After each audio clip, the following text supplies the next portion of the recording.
Hey guys, welcome back to a brand new video, and again on a lovely Saturday, we are going to touch on a really touchy subject for a lot of gamers in the gaming world right now. As many of you do know, Call of Duty Infinite Warfare's trailer, the release trailer, just dropped a couple days ago, or a few days ago, and yesterday, Battlefield's new game, Battlefield 1, just dropped as well. And so today there are a lot of people out there that are just saying that Call of Duty Infinite Warfare just buried Call of Duty, and even more so that Battlefield 1 is taking place very boots on the ground in World War I times. This is what I want to talk about because games are on very different ends of the spectrum. In the past, Call of Duty and Battlefield kind of just touched noses every once in a while, and they would split, and they would kind of go along the same path, and these releases are going completely different directions. So we're going to compare these two trailers. I'm not going to play them in this video because DICE and Infinity Ward like to hand out copyright strikes like candy. So I'll leave down in the description below the two videos that you can go watch and judge for yourself if you haven't seen them yet. If you are not aware, Infinite Warfare is taking place way in the future, and like I said, Battlefield 1 is taking place in World War I times. So these time frames, of course, are on completely different ends of the spectrum. Infinite Warfare is releasing Modern Warfare, the original game Modern Warfare remastered, with the copy if you buy a digital deluxe version of it. And the reason that I think that they did this is because Call of Duty games are usually in development for around 4 years, sometimes 5 years. So 4 or 5 years ago, they started thinking of the idea of Infinite Warfare. Now, back then, the gaming trend was kind of building up to the future stuff is so cool. So I think they just kept with that. And down the road, probably when this game was halfway through development, everybody was saying, okay, we need to back off of this future warfare stuff and get more into the boots on the ground, bring it back a little bit, because that is what people like the original Black Ops game and Modern Warfare. So what they did, in my mind, this is what I think happened. They said, we can't scrap this project, we already have too much money into it. Let's make a remastered version of a game that everybody loved, Modern Warfare. And we're gonna sell them together. We can make a little bit of money, and all of this is going to be fine and dandy. Again, if you're not aware, the Call of Duty Infinite Warfare release trailer has an astonishing amount of dislikes because everybody didn't want this. Everybody wanted more boots on the ground for a brand new game, and they just couldn't deliver that. So Battlefield 1 came in here with a World War I super boots on the ground, and people just said that that's going to kill the Call of Duty franchise right there. But you have to understand these games are different. They are completely different. They're both first-person shooters, but they're different types.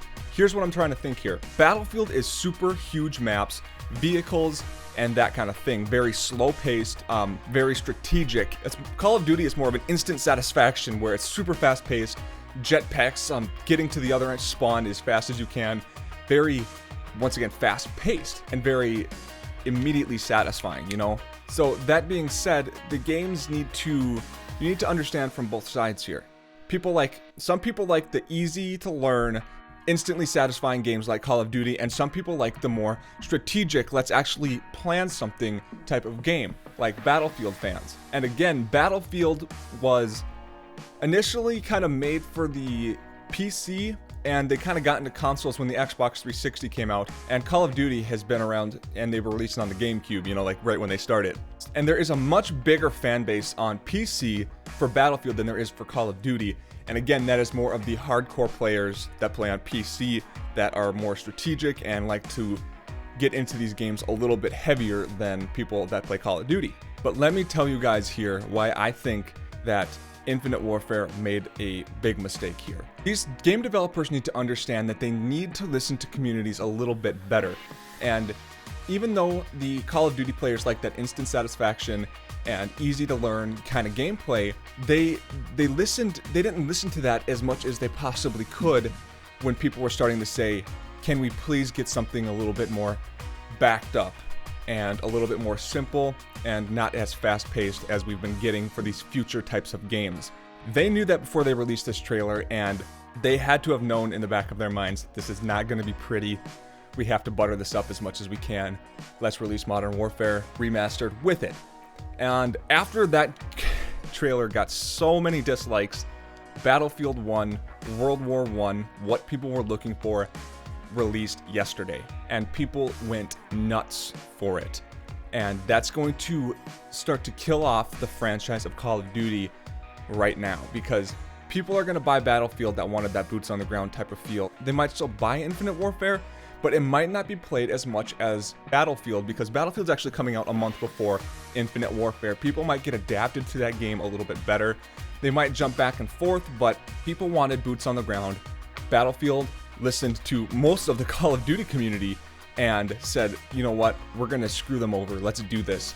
It's just bad timing for Call of Duty. So I do believe that when Call of Duty releases their next game, they're going to bring that back, because now they know they're in development for that next game right now. Everybody needs to know that.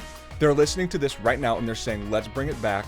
I guarantee the next game after Infinite Warfare is not going to be futuristic. I guarantee it. But right now, Battlefield 1, World War I is going to destroy Infinite Warfare, and people are going to be playing more Modern Warfare than Infinite Warfare. I think Infinite Warfare is going to pull another Call of Duty Ghosts, honestly. But you know what, guys? That's the video today. Leave a comment down below what you guys think about that. I believe that you guys in the community out there can really influence a lot of people in the comments with what your thoughts are. But remember, keep this kind of clean, because this might generate some hate down there. So once again, guys, I hope you all have an awesome day. I will see you guys later.